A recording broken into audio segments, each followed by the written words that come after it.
Aloha, my name is Alana. I'm a third year here at UH Mano.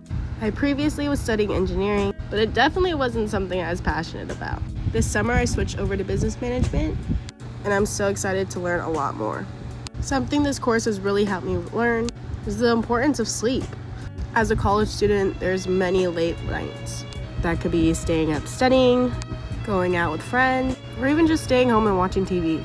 In order to greater understand why sleeping is so important, we have to understand what actually happens when we are sleeping. There are 3 different stages of non-REM sleep.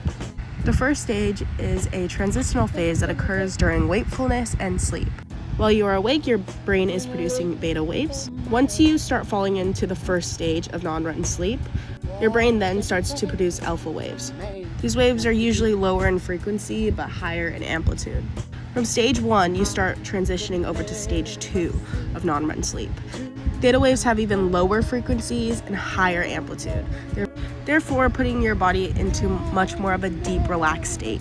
If you look at stage 2, the little spike that's happening in the middle of the frequency is actually called a K complex. This is a very high amplitude pattern of brain activity that helps stimulate your brain while you're sleeping. Going into stage 3, you start producing delta waves. During stage 3 is where your heart rate and your respiration slows dramatically, making it a lot harder to wake someone up from this stage of sleep. After stage 3 is when you finally hit REM sleep. REM sleep can be measured by rapid movement of the eyes. The brain waves associated with this stage of sleep are very similar to those that are awake. Having high brain activity and lack of muscle tone helps a lot when it comes to learning and memory.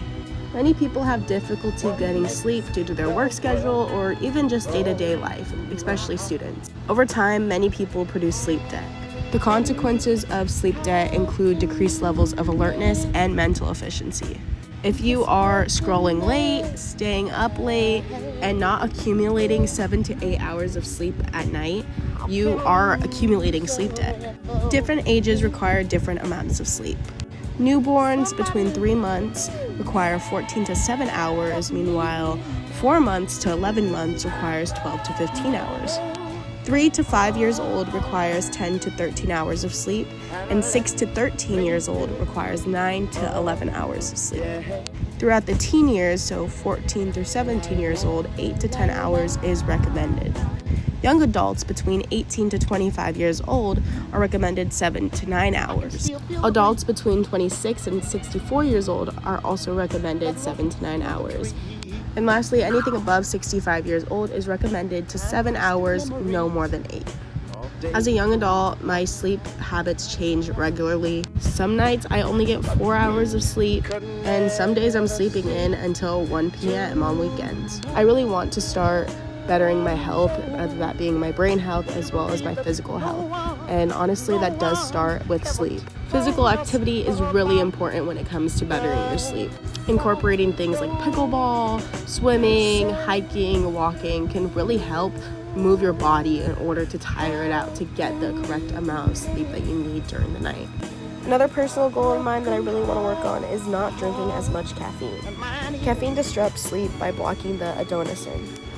The adenosine is a neurotransmitter that builds up the brain throughout the day, promoting feelings of sleepiness and helping regulate the sleep cycle. When you drink caffeine, it actually blocks the receptors in the brain, making you feel more awake, not realizing that you're actually tired. Studies have also found that the more you sleep, the more your brain filters and cleans itself.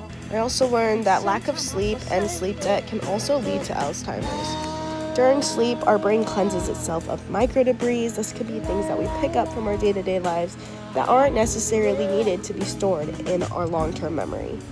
Overall, one of my biggest takeaways from this is live your life to the fullest, experience a lot, but understand the consequences of sleep debt, the benefits of sleep, and how important it is in your day-to-day life. I really hope that this video was informative. These are some amazing things that I've learned in the course that I could see myself improving on and implementing in my day-to-day life, and I did just want to share with you guys just so you understand the importance of sleep and how much it can benefit you long-term. Thank you.